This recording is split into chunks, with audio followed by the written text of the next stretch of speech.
Chame nosso cientista.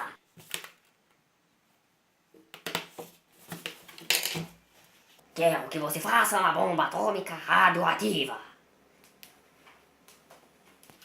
E agora? Não sei fazer nenhuma bomba.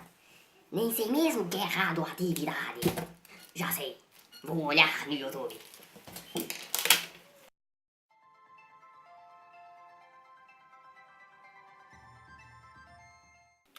Vou dar um play neste vídeo. Radioatividade é um fenômeno nuclear que resulta da emissão de energia por átomos, provocada em decorrência de uma desintegração ou instabilidade de elementos químicos. Pode ser espontânea ou induzida, sendo que a espontânea é um processo natural e que ocorre em elementos e seus isótopos.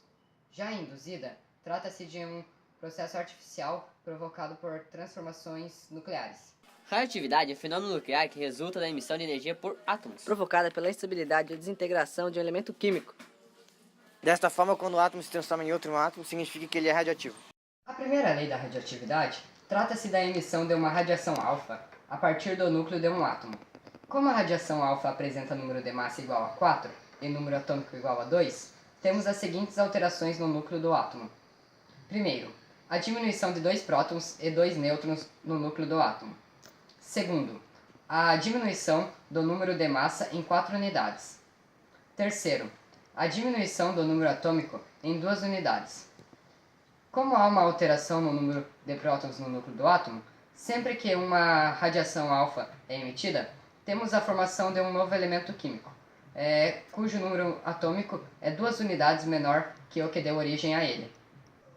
A segunda lei da radioatividade trata-se da emissão de uma radiação beta a partir do núcleo de um átomo.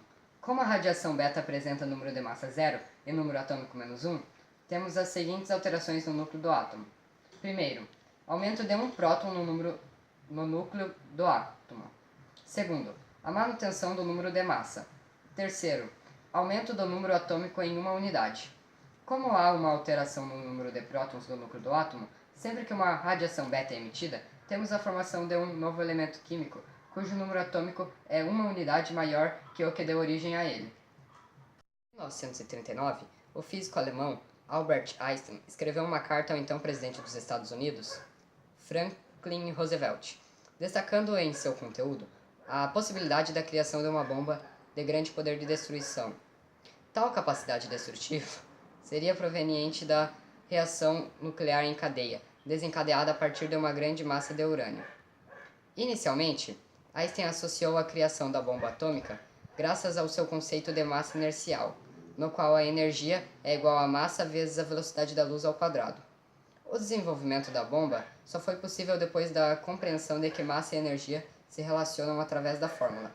A partir da carta de Einstein, o presidente reuniu um grupo de cientistas e militares para discutir maneiras de desenvolver a bomba. Aí iniciou-se o projeto Manhattan, que custou mais de 2 bilhões de dólares aos cofres públicos americanos e envolveu uma grande quantidade de físicos, químicos, engenheiros e técnicos. Apesar da quantidade de gente envolvida, esse segredo foi tão bem mantido que praticamente ninguém além dos trabalhadores sabia o que estava acontecendo. A bomba foi finalizada em 1975 e no mesmo ano fizeram o bombardeio de Hiroshima, com cerca de 140 mil mortos. E 3 dias após o bombardeio de Hiroshima foi a vez de Nagasaki, que ficou com cerca de 75 mil mortos. Após as notícias de Hiroshima e Nagasaki, Albert afirma que ter enviado a carta tenha sido o maior erro de... Bom, a radiação, pelo contrário que muitos dizem, ela não é só para o malefício, ela também é utilizada no nosso cotidiano e muito para o nosso bem. Existem 2 tipos de radiação, a radiação por eletromagnética e a emissão de partículas. Por emissão de partículas, temos a alfa, que é a que possui maior carga positiva, tendo 2 prótons e 2 nêutrons em sua fórmula. O caminho mais rápido para uma molécula atingir a estabilidade.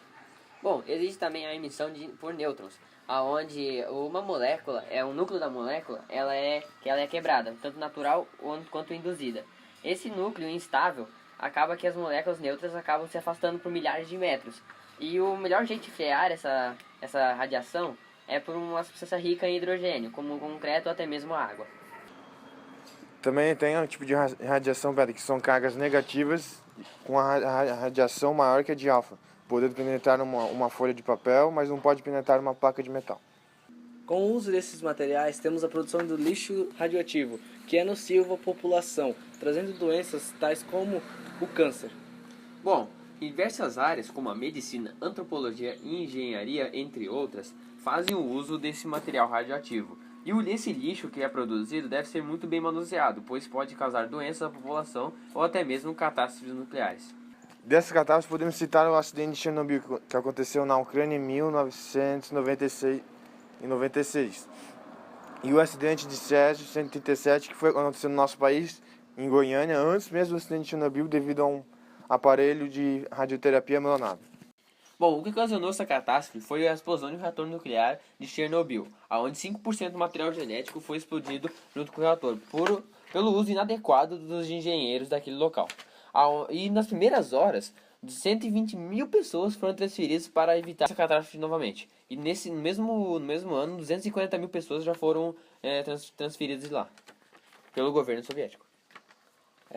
No dia do acidente morreram 2 trabalhadores. E na semana seguinte, 28 cidadãos morreram por contaminação. E 237 pessoas foram contaminadas pelo iodo 131, que é altamente radioativo. Logo após essa catástrofe, Bielorrússia, a Rússia e a Ucrânia foram expostos à radiação, e daí foram relatados vários casos de câncer de tireoide. Bom, e isso foi a maior catástrofe nuclear que já aconteceu por radioatividade.